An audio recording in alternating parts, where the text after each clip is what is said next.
Hi, I'm Jin. I'm Ben.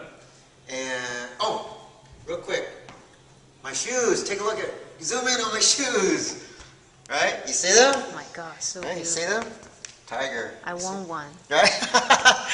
That's, they were a gift from Matthew.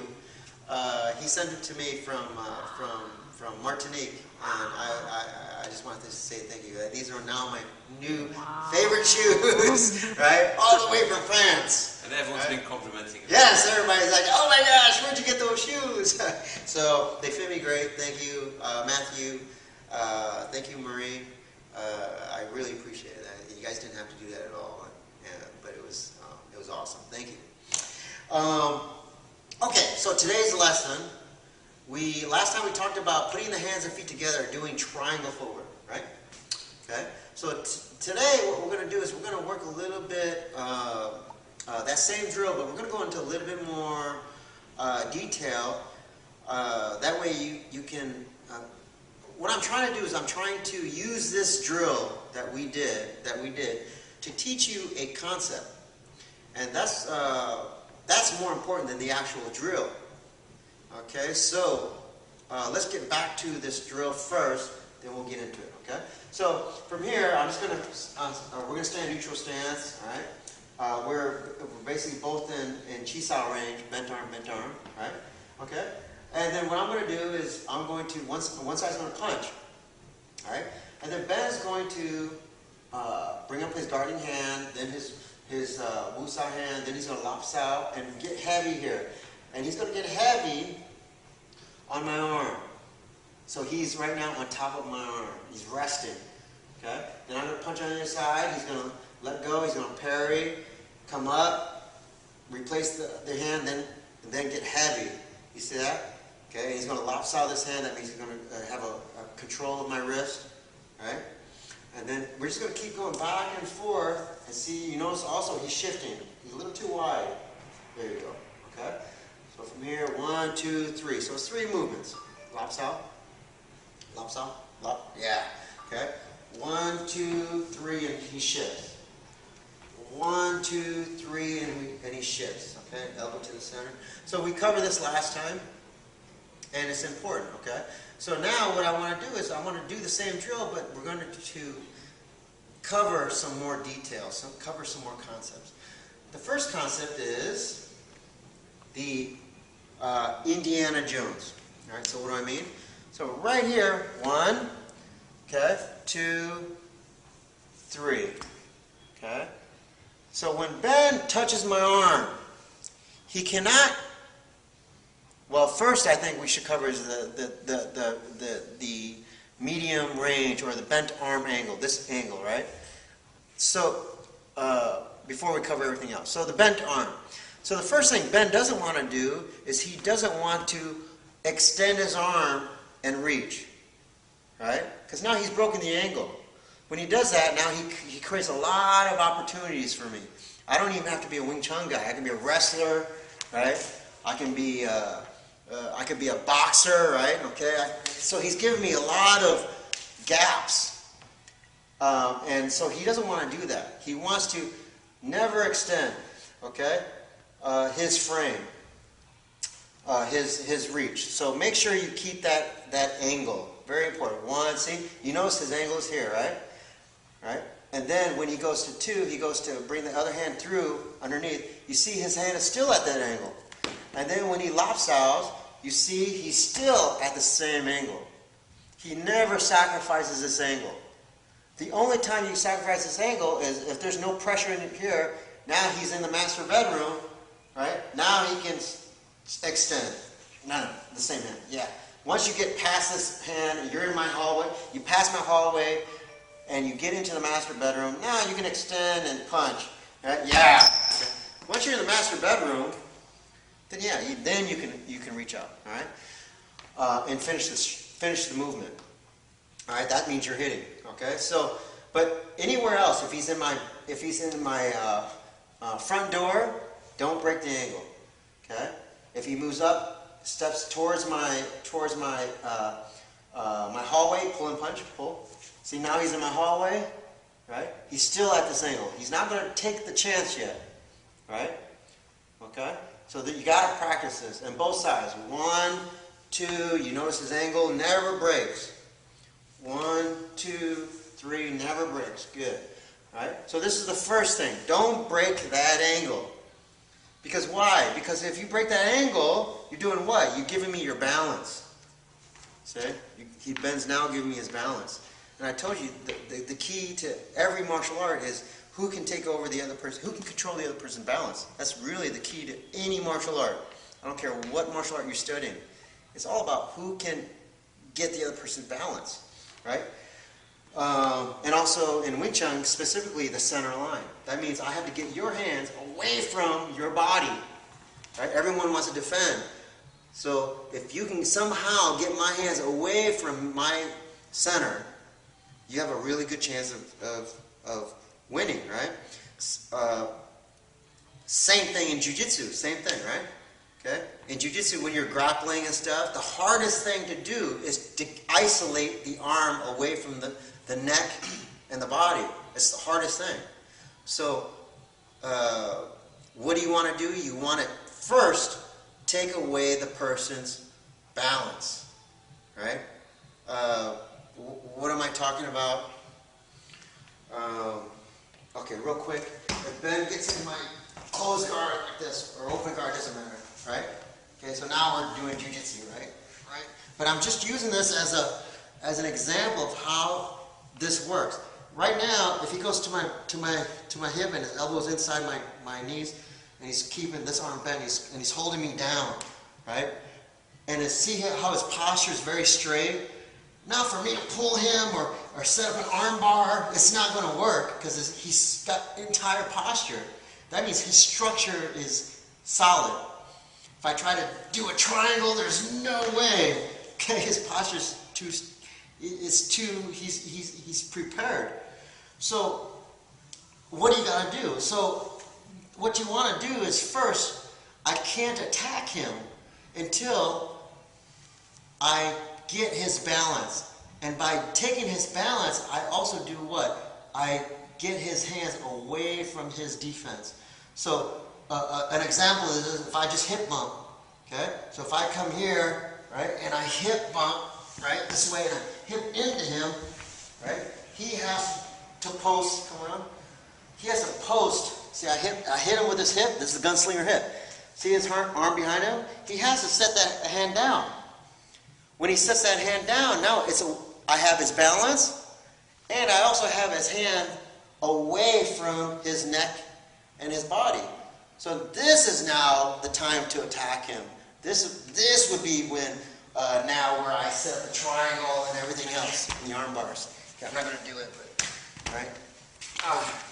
But I just want to, so that you understand the concept. We're standing up. We're doing Wing Chun. We're not doing Jiu-Jitsu now. But the concept doesn't change. Ben is trying to take my balance, and at the same time, he's trying to get to my center. Right? I want to maintain my structure, my posture.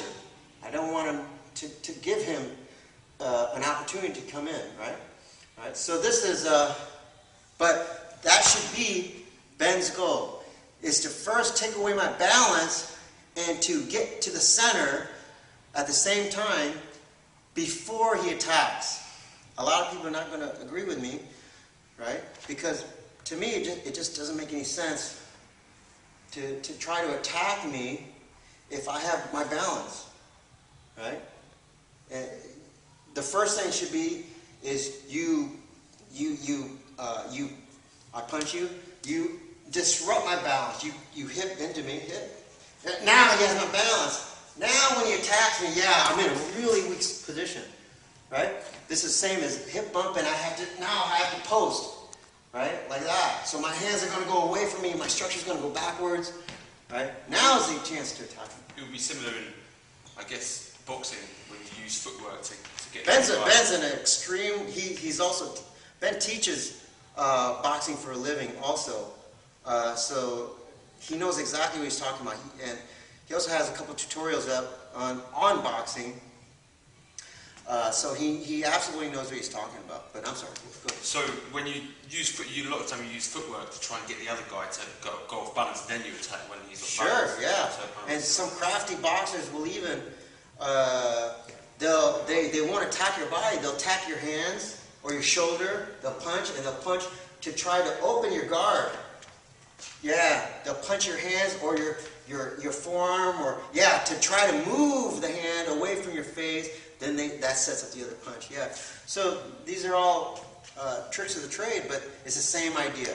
Try to get the hands away. Try to get the person's balance, right, and attack.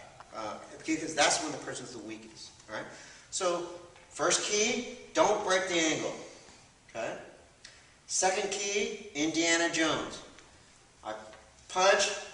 He's not going to replace this pressure here. He's not going to let this hand go until this hand replaces first. Then he can let go.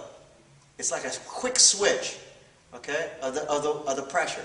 If he go back, if he brings his hand up, but there's a gap. See now, I'm going to go in before he can get that hand up. Okay, so he has to create a wall here, and then before he moves that wall, he has to replace it with another wall. Now he replaces it with another wall. Okay, I punch you aside, one wall here, two walls here. Now he's got two walls set in front of me, at my wrist and at my elbow. So it's very hard for me now to get past his front door. I'm stuck at his front door. Okay, so practice like this. You want to also be a good partner. Okay, so what do I mean? When you punch, you don't want to go like this and then get lazy. Ben's doing it right, which is just go in. You don't want to go like this and then give him no pressure, because then it's unrealistic, and the whole idea of the whole goal, the whole Wing Chun is problem solving. We know this. Okay, problem solving. What? The one big problem. The problem is the opponent's pressure. So I'm giving him pressure. I'm giving him put a little bit of hip pressure, and I'm not going to let off. See? If Ben makes a mistake, my whole pressure comes in. See? Okay? So I'm just going to give him that pressure. Now he's got to replace that pressure. I'm still giving him pressure here. I'm still giving him pressure. Then the other side, I give him pressure here. See? And pressure. And then he's going to, then back and forth. 1, 2, 3. And I keep giving him forward pressure. Okay? I want him to learn to deal with that type of pressure and how to handle it. Okay? So, and obviously there's a lot of ways, different ways to handle it. But for now, that's a later subject. But right now, okay, you make sure you're a good partner. Make sure you give a lot of forward. Give that person pressure and don't let off. Don't pressure and then let off. Pressure and let off. Okay, keep that pressure constant. Right. And then we're going to gansao. Gansao is the next movement, and what that means is from here I go punch, and he comes here, and then he comes to lao sao position. The reason why we're here is because we want to listen to your opponent first. Okay? Obviously, see this pressure here, but if there's no pressure, then he's just going to plow me. Okay? But I'm going to give him a little wall here. See?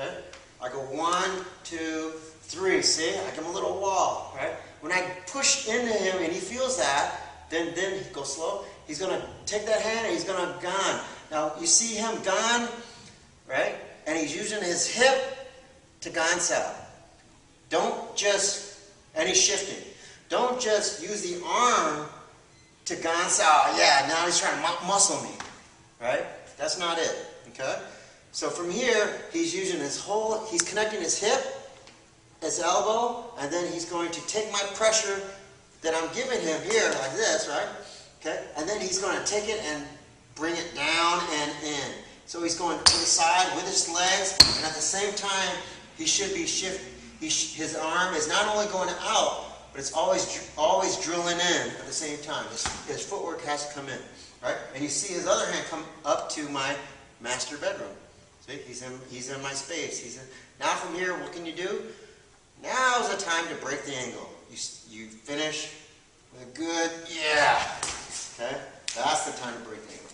So I punch, 1, I give him pressure. I give him pressure. I give him pressure. Now I push into him. Yeah, that's it. Okay, see it? I'm constantly giving them that pressure. One, see, pressure, pressure, pressure, pressure. Yeah, that's it. Got it? So back and forth. 1, 2, 3, and yes, it. Okay? 1, 2, 3. Ah, okay, I saw his elbow go back. His pressure got weak on that side, so he's got to slow it down. 1, 2, 3. Yeah, now it's strong. Yes. Good. Okay. So the Untie is one of my favorite moves, but it's a good time to do it. It's when somebody's pushing against your arm, especially when you're in a lopsided position. You're here. I push into Ben's arm. Yeah, that's when he guns. All right. Same thing. We're doing Chi-Sao, and I push. I insist on trying to get in. That's when he can Gansao. Yeah. Okay. All right.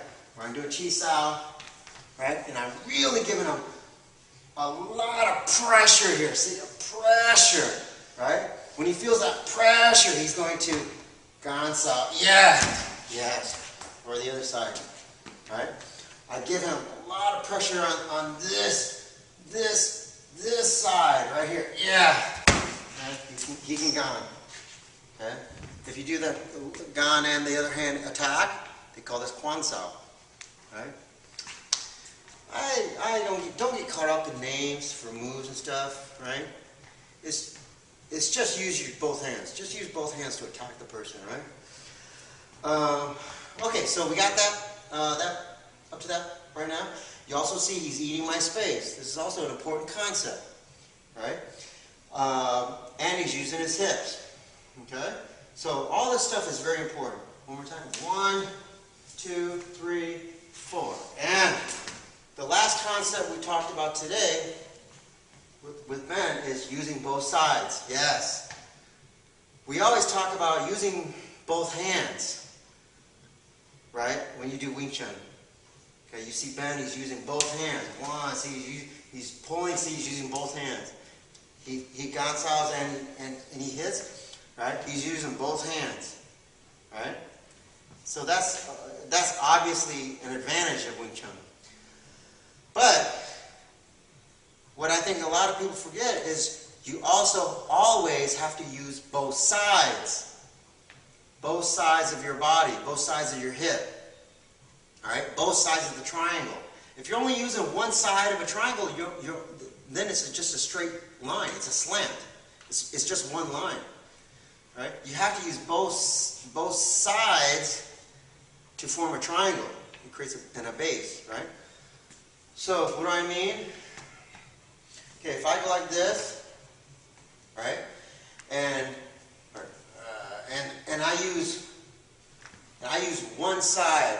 Okay, so let's say I'm going to use one side. You see me using one side. I'm not even using the other side, right? Physically using the other side, right? Then Ben's going to punch, right? Danchi, right? Yeah, and then drop it. Okay, then drop, right? So when you see this, right, I'm using both sides. See this shoulder? I'm also attacking Ben at this angle with this shoulder and this hip, right? At the same time, I'm using this side, this bong sao, okay? Or actually every move. I tan sao, you're going to see me use both sides. See my hip? I use both sides. I attack him. Relax. Okay, I attack. See, you feel both my hips. It's not one hip. It's both hips, both shoulders, right? Then when I come in, see, he feels both sides. And then he punches. When I bong sao, he feels both sides. See, both sides. So even though I'm physically only using one arm, it doesn't matter. I still have to use both sides of my body, both sides of my hip. If I only use half of my body, so I'm using the side of the arm, then what happens is when Ben punches, see, he feels like a void on this side. See, and I get very weak because I'm only using one angle. I'm not even using this angle anymore, right? So it becomes very easy if he's using both sides to just plow me, right? So that's what I'm talking about, right? It's like doing a push-up, right? You use push-up, obviously you use both sides, right? I'm using both sides, right, to do the push-up.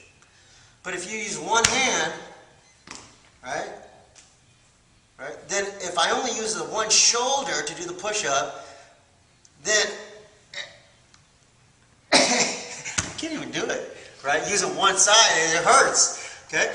But if I use both sides like a frame, right, like this, then when I use both sides, I use this side too, right?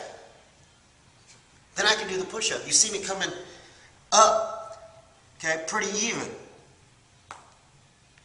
See? If I use one side of my shoulder, I can't do it. Right? So, even though I'm only using one side of my body, physically, I have to focus on using the other side too. Right? So, that's the idea. Right? So, that way when you're doing this drill, I punch, bend. See? He does a pop on this side. But he's also using this side of his shoulder to help this pop. Right? Then when he comes under to replace the pressure, he's now using this side to help. No, go back. He's now using this side to help support this hand. Elbow in. Yeah. See?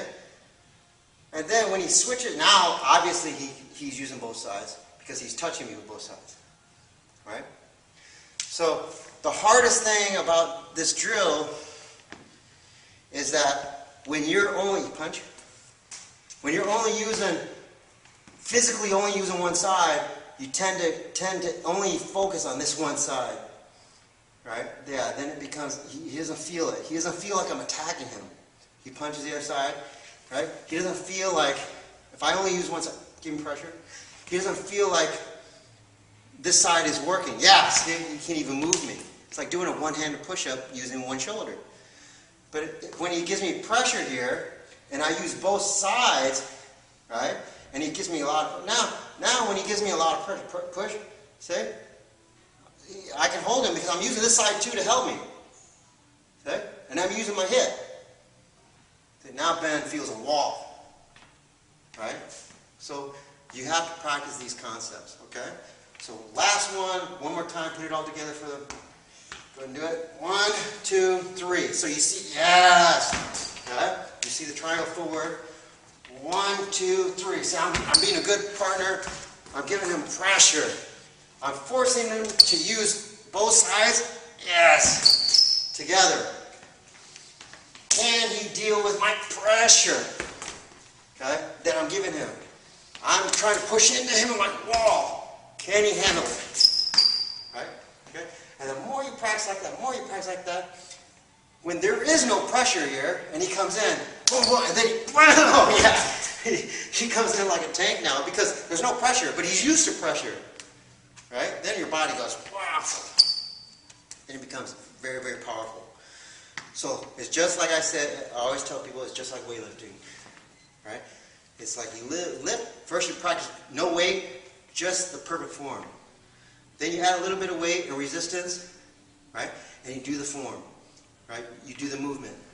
Then you add a little bit more weight, and over time you keep adding more and more weight. Your body gets used to a lot of weight, right? So little by little, more resistance, more resistance, more resistance. Because ultimately, every martial art is trying to answer that one question. How do you handle someone's pressure? Not how do you handle someone's technique. It's how do you handle the pressure. Okay? And then that's going to dictate how you do your martial art. Okay? It doesn't matter what method it is, what style it is, it doesn't matter. Even in jiu-jitsu, they have the same problem. Boxers, they have the same problem. Every martial artist has to deal with that problem. Right? So that's it. So this is how I teach my students how to deal with this problem. First, learn to develop that strong structure. And by strengthening the core concepts, like we just did today. Right? So good job. Thank you, Ben. Thank you for, one more time, the shoes. These things are awesome, man. Yeah. These things are so cool. Side view. I know, huh? Look at it. The back view. I'm like a model now. Look at this, huh? Right? Thank you, Matthew. Thank you, guys. Thank you, Marie. And thank you for joining us every week and for everyone's support of the tutorial. I really appreciate it. Also, support Ben's his tutorials. I watch them. I learn a lot from them. So Ben Fu 1. You just type in Ben Fu 1. Ben Fu 1. Yeah. I'll add it to them. Not quite as good as Jin's, but That's I'm not trying to true. emulate. That's not true. I'm just kidding. All right. Thanks a lot, and we'll see you guys soon.